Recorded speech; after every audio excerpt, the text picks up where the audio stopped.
Good evening mga ka-farm lahat. Ayan, so another day, another property for sale po tayo. Ayan, so matagal tayo.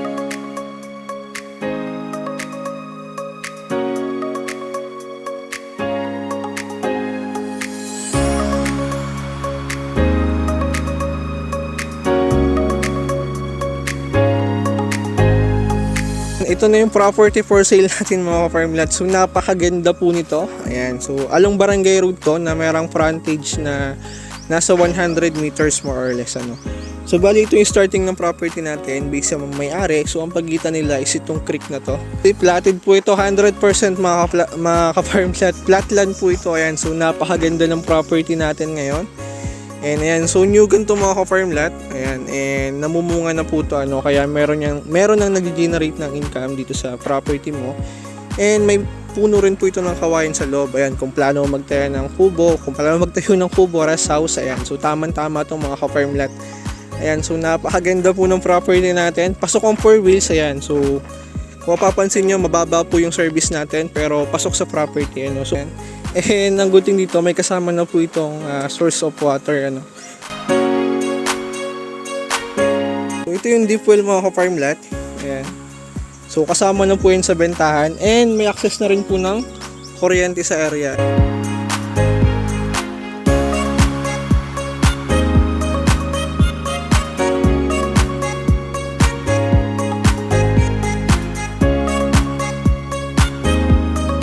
Great. So ito mga ka-farm lot, pwede nyo itong i-develop na mini fish pond. Ayan. So lalagyan lang natin ng tubig yan. Pwede nyo lagyan ng tilapia to, ano. Ayan, itong portion na to. Ayan, so ito po ay old rice land, ano? So pwede nyo i-develop na mini fish pond. Ayan, napakaganda, platted.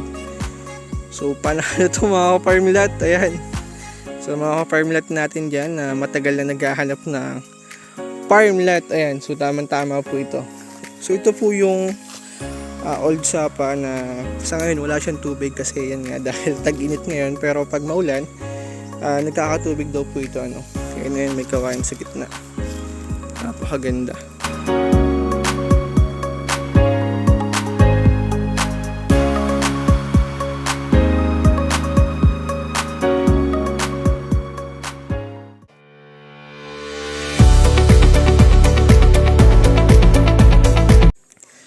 Good evening mga ka-farm lahat. Ayan, so another day, another property for sale po tayo. Ayan, so matagal tayong nawala mga ka-farm lahat, ano. Ayan, so mga ka-farm lot natin dyan na nagpa-follow up sa akin kung meron tayong available lot. So good news, so meron po tayong available property ngayon, ano. So ang size po ng property natin ngayon is 1.8 hectares. So ang location po nito is Agkawayan, Quezon. Ayan. So bali Barangay Road yan mga ka-farm lot. Ayan, so as you can see, hindi pa siya full cemented, ano, pero ang status po ng road dito is portion na may cemented, may rough road. Pero ang good thing dun sa dinaraanan ko, ano, from National Highway, so may mga portion siya na cemented na maliit na yung portion na rough road.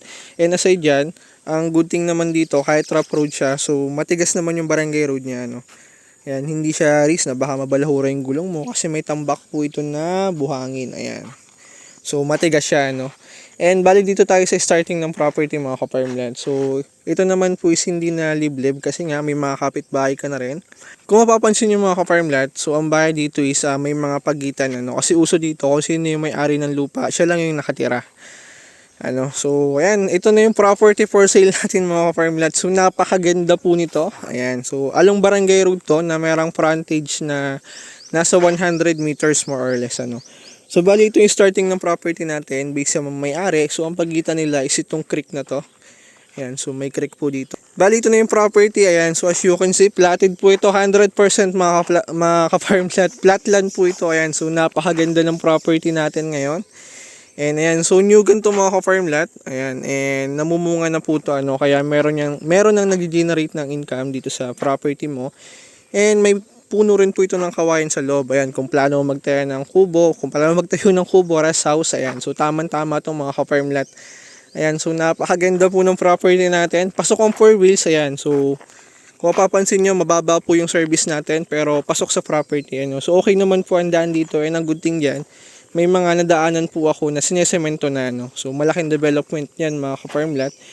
And yung likod po nito is may purpose bypass road, ano. So yan po is ongoing construction na development. So ginagawa na yung bypass road niya and daraan po yan sa likod ng lot pero hindi karatig ng lot natin, ano. So malapit lang doon sa likod ng property. Ayan. Napakaganda. And papasukin natin yung loob niya. Ayan, so highlight muna natin tong labas. Ayan, napakaganda nito mga ka-farm lot. So mga ka-farm lot natin dyan, naghahanap ng for retirement at the same time investment na rin. So napakaganda po nito. Ang location po nito is Tagkawayan, Quezon, and ang Tagkawayan, Quezon po is isa na sa progressive na lugar kasi meron na diyang McDo, may Jollibee, and napakarami po ng road development dito, ano. Isa na dyan yung bypass road and soon yung TR5 daraan din po yan ng Tagkawayan, ano. So yung Manila Bicol Expressway, so napakalaking development niyan kaya possible soon magtaas po talaga ang price ng property dito, ano. So mapapansin nyo po yan sa zonal value dito na napakataas na, ano. So napakataas na po ng zonal value ngayon ng Tagkawayan, Quezon kasi alam nila dami nga ng development sa area, so nag-upgrade na po ng zonal value ang municipal, ano, ng Tagkawayan, Quezon. And so pasukin natin yung area. Ayan, platted to mga ka-farm lot, so napakaganda ng area natin. Ayan, kung naghahanap ka ng retirement farm, so tamang-tama to kasi pagbaba mo ng sasakyan is property mo na, ano. Ayan, pwede kang mag-alaga dito ng livestock, ng baka, kambing, ayan, so pato, itik, pwede, free-range chicken. So tamang-tama itong mga ka-farm lot. And ang good thing dito, platted yung area natin, ano. Kaya kahit all this na, so tamang-tama dito mga ka-farm lot. Ayan. Napakaganda ng ambience. So ito pong rice field na to is sa karatig na natin, ano. Ayan, so kaka-harvest lang nila. So napakaganda nito if mayroong bagong tanim na palay. So napakaganda po ng ambience dito. Ayan, napakaganda ng property sa likod, oh. Napakalinis. So ito mga ka-farm lot, yan yung boundaries natin, ano, yung rice field is sa karatig property na. So ito po yung sakop ng property natin. And ayan, so bali meron siya ditong old rice field, ayan, na hindi na nag-ooperate. So ito mga ka-farm lot, pwede nyo itong i-develop na mini fish pan. Ayan, so lalagyan lang natin ng tubig yan. Pwede nyo lagyan ng tilapia to, ano. Ayan, itong portion na to. Ayan, so ito po ay old rice land, ano. So pwede nyo i-develop na mini fish pan. Ayan, napakaganda, platted. So panalo to mga ka-farm lot. Ayan, so mga farm lot natin dyan na matagal na naghahanap ng farm lot, ayan, so tamang-tama po ito. So yung property natin, dala natin sako pa to, di ba? Oo. Oo, maganda. Ganda ng ambience, oh. Panalo. Ganda ng property nito mga farm lot, wag nyo nang palampasin to. So bibira yung ganitong opportunity na makakita ng ganito kagandang farm lot na along Barangay Road, ano. So panalo to. Ayan, so may puno din siya ng kawayan sa loob ng property kung plano magtayo ng kubo, rest house. So tama-tama itong mga ka-farm lot. Ayan, sa property mo naman gagaling. Ayan, napakaganda ng ambience. And clean title to mga ka-farm lot. Alay bang registered owner. Ayan. Ganda. 1.8 hectare po ito. Kaya pit na pit to kung nagsisimula ka pa lang. So sakto lang to mga ka-farm lot. Ayan, kung nagsisimula ka pa lang bumili ng property. So tamang-tama to. Dala natin yung mga ka-farm lot. So sa po yan ng lot. Yung nyug na natatanaw nyo. So sa po yan ng property. Ito yung old rice land mga ka-farm lot na pwede mong i-develop na fish pan. Ayan, so mahaba yan. Lalaliman lang natin ng konti. Parang sapa to dati, ano? Wala lang tubig. Pero nagtatagulan, nagkakatubig siya. Ang ganda, oh. Meron siyang curve. Ayan. So ito po yung old sapa na sa ngayon wala siyang tubig kasi yan nga dahil tag-init ngayon. Pero pag maulan, nagkakatubig daw po ito, ano. Kaya na yan, may kawain sa gitna. Napakaganda. Abot saan pa ba dito yung sa atin? Dala pa ba natin to? Ayan na yung boundary, ano? Oo, ito yung mahogany. Nandiyan yung mahogany, di ba?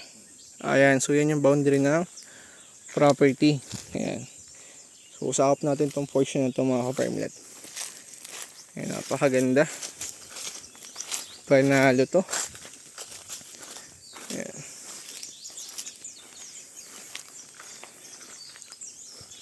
Pasukin ko lang tong kabila. Ayan. So sa bungod mga ka-farmland, yun yung portion na pwede ka magbahay. And ito yung farmland area mo. Ayan, napakaganda. So puno po ito ng puno ng nyog. Napakaganda ng pagkakatanim. Ayan, so sa mga boundaries ng nyog, so pwede mo yung taniman ng grafted fruit, ng lansones, rambutan, so kakao, ayan. So marami tayong pwedeng gawin sa property, ayan, para walang sayang. So napakaganda.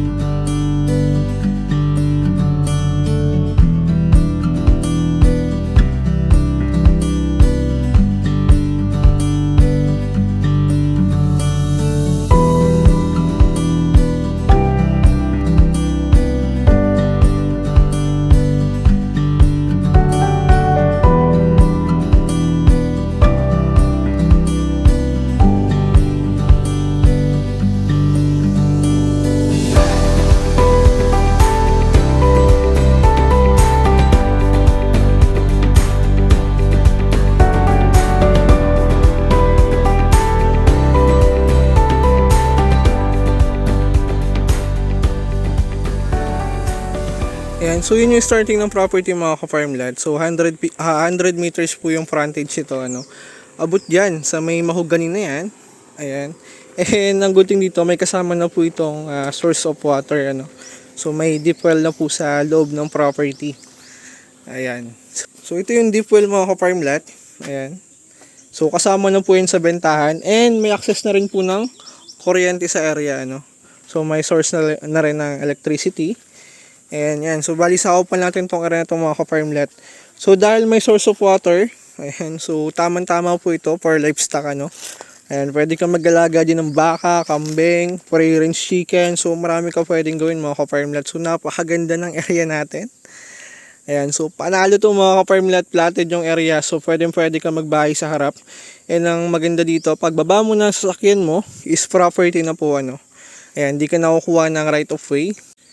So although may presyo siya mga ka-farmland, pero ayan, so reasonable naman po kasi napakaganda ng area. Napakataas na po ng zonal value dito sa Tagkawayan, So yung price po ng property natin is under value pa rin ng zonal value po dito sa Tagkawayan, Quezon, So dahil below 100 pesos pa po ito per square meter, pero ang zonal value po dito is nagwa 150 pesos na po per square meter yung mga along the road property tulad nito.